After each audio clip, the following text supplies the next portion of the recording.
اللہم صلی علی محمد وعلی آل محمد۔ بسم اللہ الرحمن الرحیم۔ سورہ ملک کی آیت نمبر 18 میں یہ الفاظ قرآن مجید کے مشکل ترین مقامات میں سے ہیں۔ پہلے آپ اس لفظ کو دیکھیں، اس کے آخر میں 3 علامات وقف جمع ہے: وقف منزل، وقف غفران اور وقف لازم۔ تو یہاں جو وقف کرنا ہے اس کے اندر بہت سارے ساتھی غلطی کر جاتے ہیں۔ اب دیکھیں اس کے اندر جو مشکل حصہ ہے وہ یہ ہے کہ نون جب آپ اس پر وقف کریں گے تو اس سے ساکن کر دیں گے، اس سے پہلے والا حرف جو غاد ہے یہ بھی ساکن ہے، تو 2 ساکن حروف کو ایک دم سے ساکن کر کے وقف کرنا یہ ذرا مشکل ہو جاتا ہے۔ اس میں جو غلطی ہوتی ہے وہ کیا ہے، بعض ساتھی غاد پر زبر لگا کے بیزن ایسے کر کے وقف کر دیتے ہیں جو کہ درست نہیں ہے۔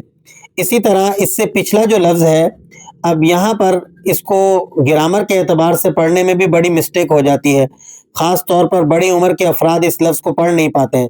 تو میں آپ کو ذرا ٹپ دوں گا، ہجے کر کے اور گرامر سے پڑھنے کے اعتبار سے کسی بھی لفظ کو اگر آپ ہجوں سے یا گرامر سے پڑھنا چاہتے ہیں تو اس میں آپ اس بات کو لازماً ذہن میں رکھیں کہ جب مشدد حرف آتا ہے تو پیچھے والا حرف اس کے ساتھ مل جاتا ہے۔ یہاں فا پر تشدید ہے تو صاد اس کے ساتھ ملے گا۔ تو پہلے پڑھے جانے میں جب آپ ہجے کرنے لگیں، گرامر سے پڑھنے لگیں، تو جب بھی آپ ہجے کریں کسی حرف کے تو درجہ بدرجہ پڑھیں۔ دیکھیں سب سے اوپر کا درجہ جو ہے وہ حروف کا ہے، اس کے بعد حرکات آتی ہیں اور پھر علامات آتی ہیں۔ یہ تو آپ جانتے ہیں نا کہ سب سے اوپر کا درجہ حروف کا ہے، تو صاد اور فا یہ دونوں حرف ہیں، تو گرامر میں پہلے آپ ان کو پڑھ لیں گے، پھر حرکات آ جاتی ہیں، تو اس صاد پر بھی کھڑا زبر ہے اور فا پر بھی کھڑا زبر ہے، تو یہ دونوں حرکات ہیں، آپ ان کو پڑھ لیں گے۔ اور پھر اس کھڑے زبر پر اوپر لگی ہوئی یہ مد، اسے علامت کہا جاتا ہے۔ ہجے کرنے میں اور ترکیب کے ساتھ پڑھنے میں علامت کا درجہ سب سے آخر میں آتا ہے۔ تو یہ تمام باتیں آج کے سبق میں آپ کو سیکھنے میں ملیں گی، اس لیے آپ نے آخر تک پورے سبق کو سن کر توجہ سے پوری کلاس کا جو ہے وہ مزہ لینا ہے۔ چلیے سبق کو سٹارٹ کرتے ہیں۔ اعوذ باللہ من الشیطان الرجیم، بسم اللہ الرحمن الرحیم۔ اولم یروا، اولم یروا، یہاں واو ساکنہ ہے۔ اب یاد رکھیں بعض ساتھی واو ساکن کو دیکھ کر جو ہے نا وہاں کھینچ کر پڑھ دیتے ہیں، ایسا نہیں ہے۔ قرآن کریم میں ہر واو ساکن کو کھینچ کر نہیں پڑھا جاتا۔ واو ساکن کی 2 اقسام ہے، ایک واو جو ساکن ہے وہ واو مدہ ہوتا ہے، اور دوسری واو ساکنہ واو لین ہوتی ہے۔ واو ساکنہ اگر مدہ ہو تو اسے آپ نے کھینچ کر پڑھنا ہوتا ہے، لیکن یہاں پر جو واو ہے یہ واو لین ہے، اسے آپ نے نرمی کے ساتھ پڑھنا ہے، کھینچ کر نہیں پڑھنا۔ اولم یروا، اولم یروا الی الطیر، الی الطیر، یہاں پر آپ دیکھیے لام تو سے مل جائے گا، یہ بیچ میں جو 2 ساکن حروف ہیں یہ دونوں سائلنٹ ہو جائیں گے۔